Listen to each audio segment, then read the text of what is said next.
تو یہاں پر یہ بات ذکر ہے، فرمایا کہ ہر ایک جس طرح آپ صلی اللہ علیہ وسلم کی امت کے لیے ایک شریعت ہے قرآن و سنت کی روشنی کے اندر، اسی طرح پہلے بھی شریعتیں تھیں ہر دور کے اندر، تو اب وہ پہلی والی شریعتیں وہ منسوخ ہو گئی ہیں، اب برحق شریعت جو ہے وہ آپ صلی اللہ علیہ وسلم کی شریعت ہے، اس کے اندر کسی کو جھگڑنا کرنے کی کوئی حق نہیں رکھتا ہے۔ پھر بھی اگر کوئی جھگڑا کرے تو اس کو پھر یہی کہہ دینا چاہیے کہ اللہ ہمارے اور تمہارے درمیان فیصلہ آخرت کے اندر کرے گا۔ وَادْعُ دَعْوَةَ إِلَىٰ رَبِّكَ، اپنے رب کی طرف،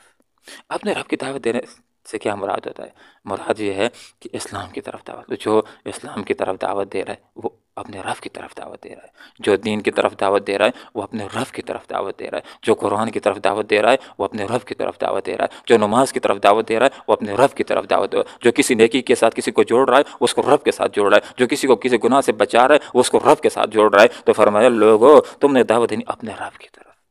جو قرآن و سنت کی طرف بلا رہا ہے وہ رب کی طرف بلا رہا ہے، جو اچھی جماعت کی طرف لوگوں کو بلا رہا ہے وہ رب کی طرف بلا رہا ہے، جو جنت کے راستے کی طرف بلا رہا ہے وہ رب کی طرف بلا رہا ہے، جو جہنم سے بچنے کی طرف تلقین کر رہا ہے وہ رب کی طرف دعوت دینے والا ہے۔ انک لعلی ھدی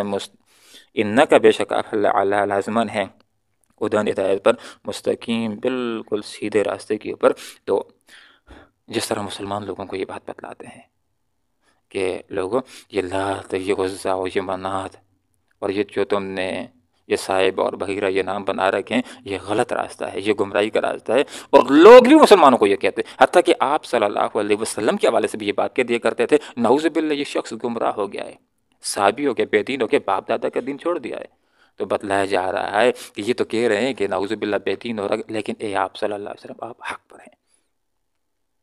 اور آپ کی شریعت اب برحق ہے جو قرآن و سنت کی روشنی کے اندر ہے، پہلی شریعتیں بھی وہ منسوخ ہو گئیں۔ تو یہاں پر فرمایا کہ انک بے شک اے آپ صلی اللہ علیہ وسلم لعلی ھدی مستقیم، آپ بالکل سیدھے راستے کے اوپر ہیں، رب کی رضا کے راستے کے اوپر ہیں، جنت کے راستے کے اوپر ہیں۔ جو بھی جنت کو جانا چاہتا ہے، اللہ کو راضی کرنا چاہتا ہے، جہنم سے بچنا چاہتا ہے، جنت کے اندر جانا چاہتا ہے، تو اب اس کو آپ صلی اللہ علیہ وسلم کی شریعت کو ماننا ہوگا، اپنانا ہوگا۔ اللہ تعالیٰ قرآن و سنت کو سیکھنے کی، سمجھنے کی اور اخلاص کے ساتھ عمل کرنے کی توفیق عطا فرمائے۔ آمین۔ وآخر دعوانا ان الحمد للہ رب العالمین۔